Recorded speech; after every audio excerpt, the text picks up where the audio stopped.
Hey guys, in today's episode, we're going to talk about the shift that needs to be made if you want to go from struggling to successful trader and remain successful for the long term. It's also going to be the same shift that you need to make if you want to go from poor to wealthy and want to hold on to your wealth. Trust me when I say that the last thing you want to do is put yourself in a position where you've achieved a massive amount of success or a massive amount of wealth and gave it all back. Kind of like that trader that we spoke about in episode 915 who allegedly went from 10K to 3 mil and back to zero. Now, whether that's true or not, or whether your personal situation would be larger or smaller, I think we can all agree that it's never a good thing. So check out this episode as I explain what you need to do if you want to avoid that situation. I also talk about what you need to do if you want to achieve true happiness as well. Yesterday, and the one I was talking about earlier about kind of consolidations and waiting for the break. So we did get it, just no rhyme or reason way to enter. But we spoke about yesterday, if you guys remember, we bracketed this, right? We had a bracket on the upside. We had a bracket on the downside. We said, this is the easy part of trading, right? Quote unquote easy, right? It's not easy at all. But, wait, right? Do you guys understand that? You remember this from yesterday. We saw the bracket. We had the 26A team that was played out already. Saw the bracket. Wait until the market shows us which way it wants to go, and then it goes that way. Now, whether you get an entry or not, that's a different story. So let's put that to the side because that's a whole different thing. I can tell you if you're new, 90% of the time, maybe, for you guys that are vets, 90% of the time, maybe, you're going to do analysis and never get an entry. Is that a little bit too high? 80% of the time? Maybe 80-20 is probably better.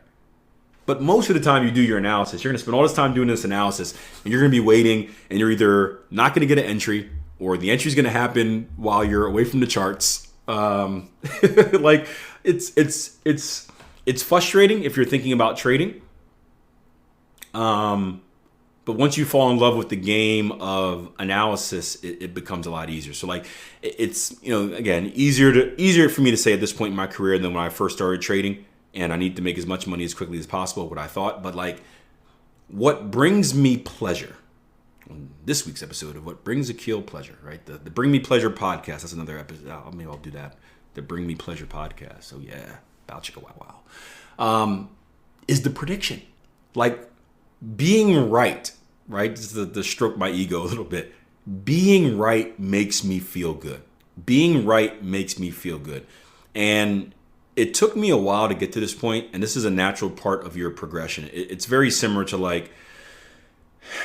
how they say money can't buy happiness. Have you guys heard that before? I think we've all heard that quote, money can't buy happiness, right? So that quote is both right and wrong, right? Money can certainly buy happiness, right? Trust me, from someone who has come from no money to having money to going back to having no money to having money again, I can understand how money can buy you happiness, right? Because when you don't have money, there are a lot of outside stresses, right? I don't know if you guys have ever been here, but if you're ever in a situation where you don't know if you can pay your bills, you don't know if they're going to repossess your car, you don't know if they're going to repo your stuff, you don't know if they're going to, kick you out of your house, you don't know how you're going to eat the next day, you don't know how you're going to afford to buy your kids medicine, right? That is a very stressful and unhappy position to be in. I started trading. I was right out of college, didn't really have any money, and I was eating, cheese sandwiches and ramen for a year straight. Right? It's cool at first because you're grinding it, you're toughing it out. You can. I wasn't really on social media heavy, but I was. In my mind, I'm eating cheese sandwiches every day, ramen noodles.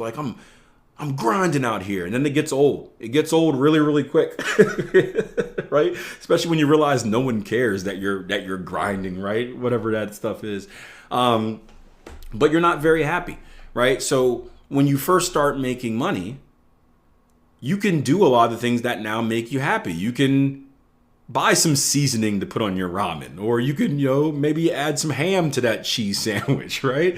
You can pay your bills. You can upgrade your car. You can, go out to eat. You can make yourself feel nice. You don't have the stresses of survival, the whole, what's called the caveman brain, right? Where it's just cavemen and cave women, their only goal back in life was to survive to the next day.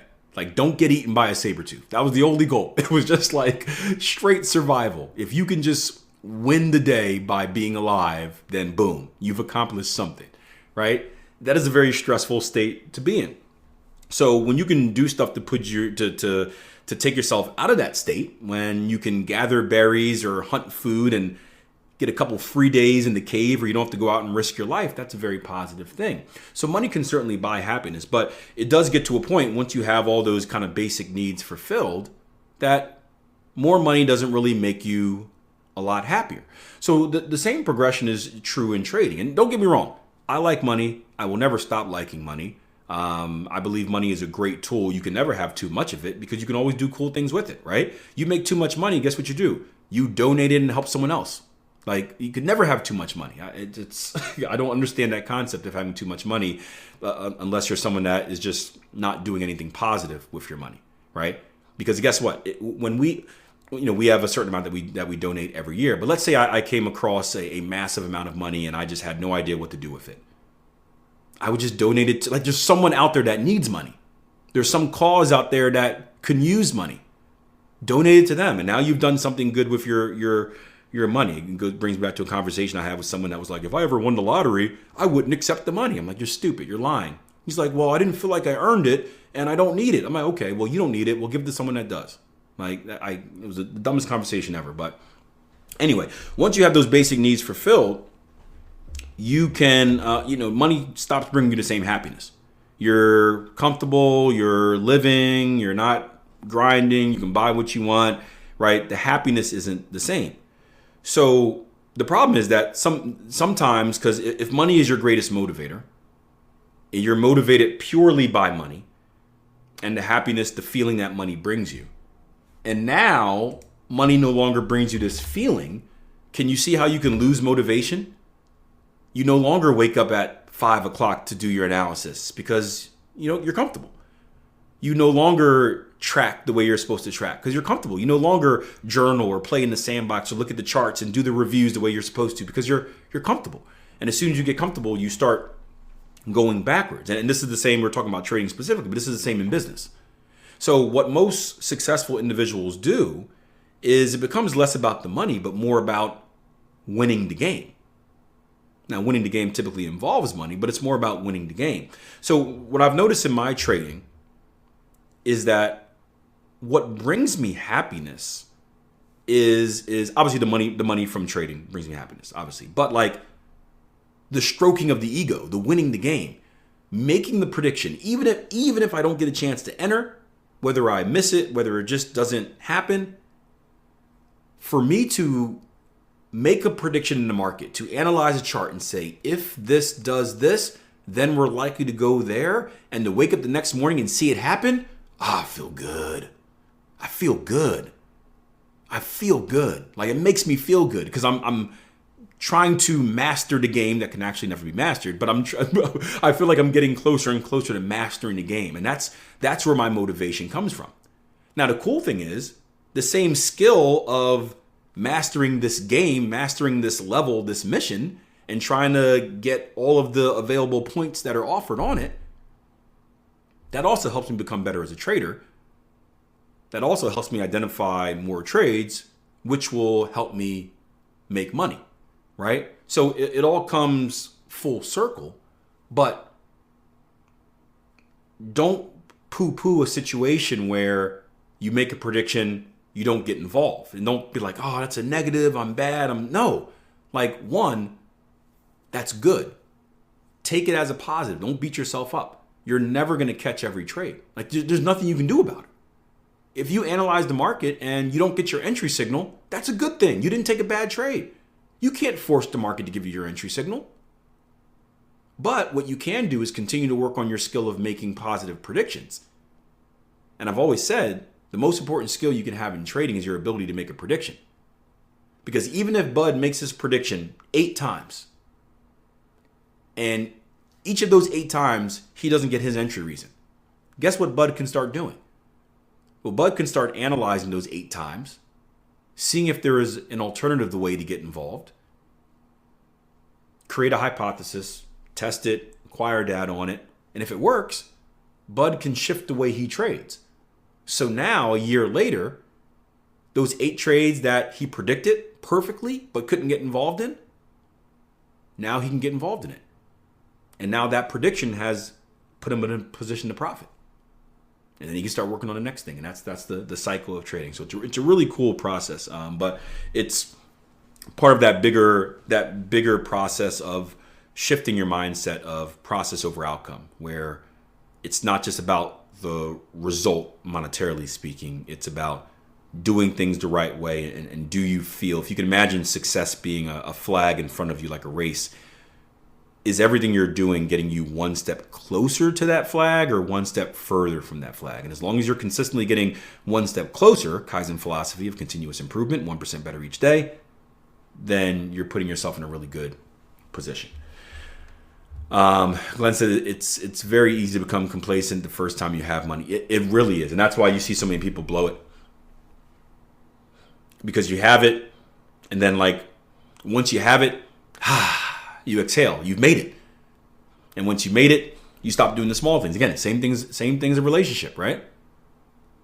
When you were first dating someone, are you not at your best? Making sure the deodorant's swiped for you guys that have hair. Making sure the hair is combed and nicely done. I don't have those problems anymore. But you're in the gym making yourself fit. You're doing all the small things. Then 6 months later, you're not doing the sniff test anymore. Hair is dirty, beard is scruffy. Not doing any of the small things, and then you kind of wonder why, maybe you lose love. Because you're no longer doing those small things that keeps the relationship alive. Now, once you're married, once you're married and kids, anything goes. It doesn't matter. Now it's back to survival mode. When you got kids like mine, now it's back to caveman mode. It doesn't matter. You're just trying to survive each day with those 2 kids running around. But by then it's too late. They're already locked in. You go back to caveman mode at that point. That's the ironic part. But yeah, you're 100% right. It's very easy to become complacent. And in something like trading, the moment you do so, man, you'll be taken out the game.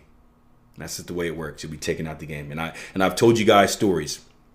I did a podcast the other day about, and this is probably not a realistic story, but a trader that went from what was it? A 10K account to a $3 million account and then back to zero. Again, I question how true that story is. Sounds like BS to me. Sniffing BS. But I have literally spoken to traders who have spent years growing their account to, from very small amounts like 50K and then lost it all and couldn't figure out why. And I wasn't experienced enough to kind of dissect it back then. I was still a student, so I was just listening, and it scared the hell out of me. But as a coach, now that I look back at it, I bet if I were to have a conversation with this trader, I bet it was complacency. I bet they achieved the ultimate goal of growing their account from 5,000 to 50,000, whatever it was. And they just said, I made it. And then they forgot to do, or they stopped doing the small things that got them to that point in the first place. And they started this downward spiral. And then once you're in a downward spiral, you panic, you freak out, and just escalates everything. So it's tough. It's tough. So don't become complacent. That's another part of having community and accountability. And I would end with this before we take our break from a personal perspective.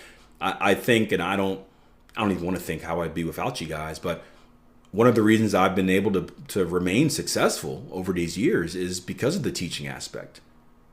I come in here each and every day and I walk you through trading opportunities. I share with you my glorious days and my rough days like yesterday. And I have to be on top of my game or I'm doing you guys a disservice. And you guys will call me out. So you guys are my accountability partners. You guys are my peer pressure where it's like on days where I don't feel like waking up, I'm like, I got to prep for the live room. I can't come in here and be like, I have no idea what's going on. There's every once in a while I do that. Every once in a while it's a bad night where the kids are up or something like having. I'm like, hey guys, I didn't look at any charts today. But for the most part, you guys are the ones that keep me accountable. And I don't think I'd be where I'm at without you guys. So I appreciate you guys just as much as I hope you appreciate me. Hope you guys enjoyed the episode. You know what would make me truly happy? if you left me a rating, a review, and shared this with your community. Seriously, my goal for 2024 is to end the year ranked as the #1 trading podcast out there. We're so close, but I need your continued support. I got a message the other day from a trader who left a review saying, "Hey Akil, I apologize. I listened to all these episodes, but realized I never took the time to leave reviews. I never do this, but for you, I'm going to." I appreciate it. If more of you guys can do the same, it's a massive help. It gets me pumped and it keeps me motivated to produce these Trading Coach podcast episodes. So thank you in advance, and I'll see you guys next episode.